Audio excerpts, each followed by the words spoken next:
Bismillahirrahmanirrahim. Assalamualaikum warahmatullahi wabarakatuh. Nama saya Linda Melia Maulida, NPM 22010231. Baik, di sini di video kali ini kita akan membahas materi tentang pembelajaran IPS. Ada beberapa materi yang akan kita bahas di video kali ini. Yang pertama adalah pengertian IPS, yang kedua adalah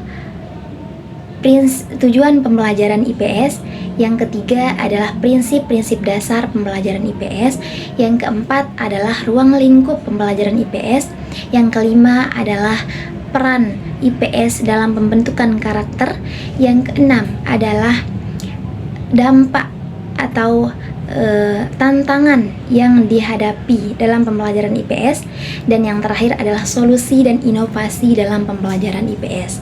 Nah, di sini sekarang kita akan membahas satu persatu mengenai materi tersebut. Kita mulai dari pengertian IPS. IPS atau ilmu pengetahuan sosial adalah disiplin ilmu yang mempelajari tentang interaksi manusia dalam masyarakat, seperti hubungan sosial, ekonomi, politik, geografi, dan sebagainya. Nah, yang kedua adalah tujuan pembelajaran IPS. Ada 4 tujuan pembelajaran IPS. Yang pertama, mengembangkan konsep dasar sosiologi, ekonomi, geografi, dan beberapa disiplin ilmu IPS lainnya. Dan yang kedua adalah mengembangkan kemampuan berpikir kritis, aktif, inquiry, dan memecahkan masalah-masalah sosial. Yang ketiga adalah membentuk komitmen dan kesadaran terkait nilai-nilai sosial. Yang terakhir, keempat adalah meningkatkan kerjasama dan kompetensi dalam masyarakat. Nah, ada 4 itulah tujuan pembelajaran ilmu pengetahuan sosial. Nah, selanjutnya kita beralih ke subtema selanjutnya, yaitu tentang prinsip-prinsip dasar pembelajaran IPS. Yang prinsip-prinsip dasar pembelajaran IPS ada 3. Yang pertama adalah integrated atau terpadu. Yang kedua adalah interaksi, yaitu hubungan timbal balik, dan yang terakhir adalah berkesinambungan dan terpadu. Baik, selanjutnya kita beralih pada materi keempat terkait ruang lingkup pembelajaran IPS. Di sini ada 4. Yang pertama adalah geografi, yaitu memahami tentang fenomena alam dan sosial. Yang kedua adalah sejarah, mempelajari tentang peristiwa-peristiwa masa lalu. Yang ketiga adalah ekonomi, membahas tentang produksi, barang, konsumsi, distribusi. Dan selanjutnya, yang terakhir adalah sosiologi, mempelajari tentang hubungan antara individu dengan kelompok.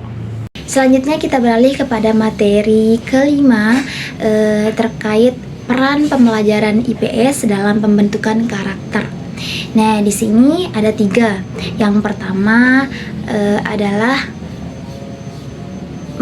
memiliki kesadaran sosial yang tinggi dan peduli terhadap lingkungan di sekitarnya.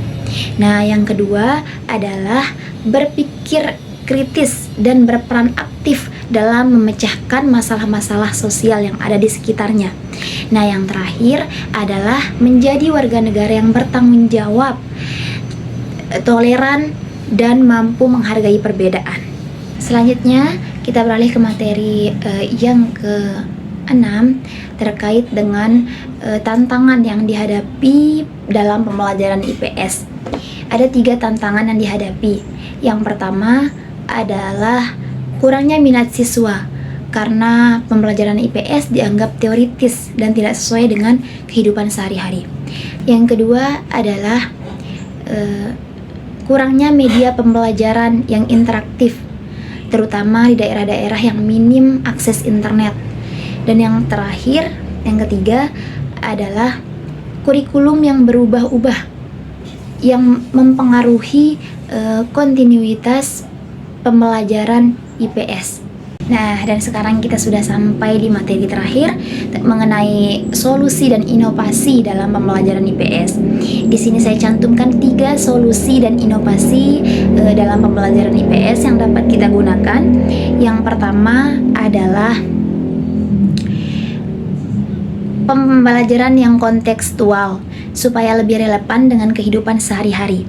Yang kedua adalah menggunakan teknologi informasi untuk meningkatkan daya tarik dalam pembelajaran. Nah, yang terakhir adalah pelatihan guru dalam metode modern dan interaktif untuk meningkatkan kualitas pembelajaran. Nah, dan yang terakhir adalah kesimpulan dari beberapa materi yang sudah saya paparkan tadi. Jadi kesimpulannya adalah ilmu pengetahuan sosial adalah disiplin ilmu yang mempelajari tentang interaksi manusia dan lingkungannya, serta hubungan sosial, ekonomi, politik, geografi, dan sebagainya. Selain itu, kita bisa mengetahui tujuan pembelajaran IPS, yaitu membentuk karakter peserta didik agar memiliki kesadaran sosial, tanggung jawab, dan sikap kritis dalam menghadapi isu-isu sosial. Selain itu juga, kita dapat mengetahui dinamika dan perubahan sosial dalam masyarakat.